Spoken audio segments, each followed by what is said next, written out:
Beverly, first, just tell me a little bit about the two. You kind of give me some background information on you and Chris. But anyway, his lungs collapsed after he was born, and he didn't get enough oxygen to his brain, so it left him with cerebral palsy. They told me he wasn't going to live to make it out of the hospital, and he did. Then they said he wouldn't live to be a month old, and now he'll be 38 in July. And he's done everything they said he wouldn't do except for walk. That was one of my questions, was how old you are, Chris. So just tell me a little. Yeah, just tell me a little bit about, growing up with the challenges that you have, and then getting into what you do with the marathons and Ironmans. Like, obviously that's a unique situation. Yeah, he growing up, everybody he went to school in the Bluff for the whole time, and he never had any problems with the other kids. They all included him in everything, and he's got 3 brothers, and they always include him in everything. And anyway, there was a running group that started up here in Corpus, and he started doing the runs with them. They did like 5Ks, and every once in a while they go out of town, do a half marathon or a full marathon. And he got bored with that. It wasn't enough for him. And so he started doing the runs and stuff on his own with different groups. And anyway, then he ventured into Ironmans and Spartans. And anyway, here we are. He's still doing them. He just qualified for, he did Ironman California. He said they qualified to get into the World Championship in Kona, Hawaii. So we're just waiting to see if he gets picked out of the lottery on that. Mom, what's your role in training and getting ready for these? Oh, I don't run them. I just get him from point A to point B. And then I have to help get him, like in the triathlons, like the Ironmans and stuff. Well, I help get him out of the boat, and then from the swim start to the bike start and stuff like that. I do them with friends. Yeah, he does the races with his friends. How have these kind of helped you overcome those challenges? How much have these helped? I don't like it out there so that I can do it too. There, he said he likes to get out there and show them that he can do it too. Yeah, absolutely, man. Talk especially the Ironman competitions. What comes with that? I kind of read some of it on your profile, but what all comes with that? I know that's kind of a unique challenge in of itself. It's a 2.4 mile swim.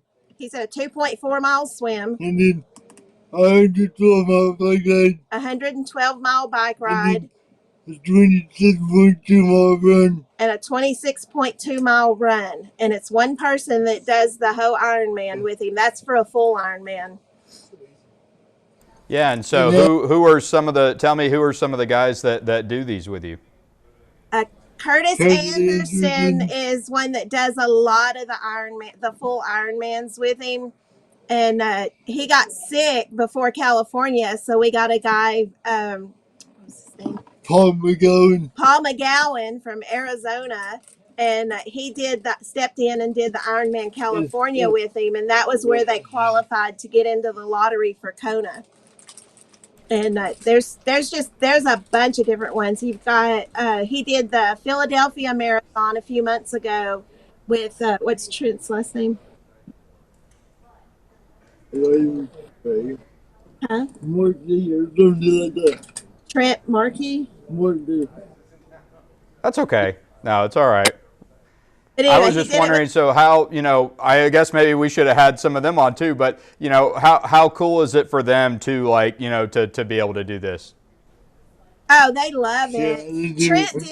Trent did the Philadelphia Marathon with him, and then he told him that he wants to do an Ironman with him. So in April, they're doing an Olympic triathlon because they have to do an Olympic triathlon before they can do an Ironman. So April the 25th, I believe, they're doing the Texas Man Olympic Triathlon. And then in December, they're doing the half Ironman in Haines City, Florida. That's awesome. How has that helped you make friends, Chris? Yes.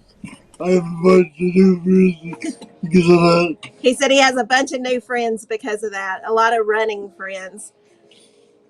And that's got to be a special kind of relationship, right? Yeah, he just a lot of times if he wants to do a race, he'll post it on his Facebook, and usually within an hour he's got a runner. When they had the Corpus Christi Marathon, the one here, well, he had a runner come from San Antonio. She volunteered to do it with him. Wow, that's awesome. How many events do you do a year, Chris, give or take? Oh, gosh. It depends on how many he can get into. Yeah. What else did you do last year? Because last year they attempted Ironman Boulder. He did the Boston. They did the Boston Marathon last year. It took them. They qualified for it by doing Revel Mount Charleston in Vegas. That was him and Curtis. And they were supposed to do Ironman Texas, but my van broke down, and so we didn't have enough time to get there, and so we had to drop that one. And oh gosh, he just did Surf City Marathon in California in Huntington Beach. It's just a couple months ago. I have a bucket list on my Facebook. You gotta do that. He said he's got a bucket list on his Facebook where he has the races that he's already done listed. He has the ones that he wants to do still. So what are the top, 2 or 3 that you haven't done yet that you still want to do? New York. The New York Marathon. 7 big ones. He said those 7 big marathons. That's New York. Gosh, it's like New York, I think Chicago. And then there's a couple of them that are in another country. They're overseas. Boston's one of those. He's already done Boston. Yeah, that's awesome. Has he done any out of the country yet? He's done 2 full Ironmans in Cozumel. That's awesome. Yeah, that was the first one that Curtis did with him. He'd never pushed a chair or anything, and he did the full Ironman in Cozumel with him. Wow, that's awesome. All right, yeah. Chris. So we know the triathlete. What are some of your hobbies? Outside of that. Sitting on Facebook trying to find other races.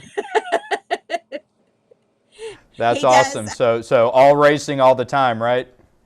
Yeah, he does adaptive skiing, the adaptive water skiing. There's a place close to Tyler, and there's also one in Louisiana. And adaptive surfing again. And he does the adaptive surfing in Port A. That one's coming up on July the 18th.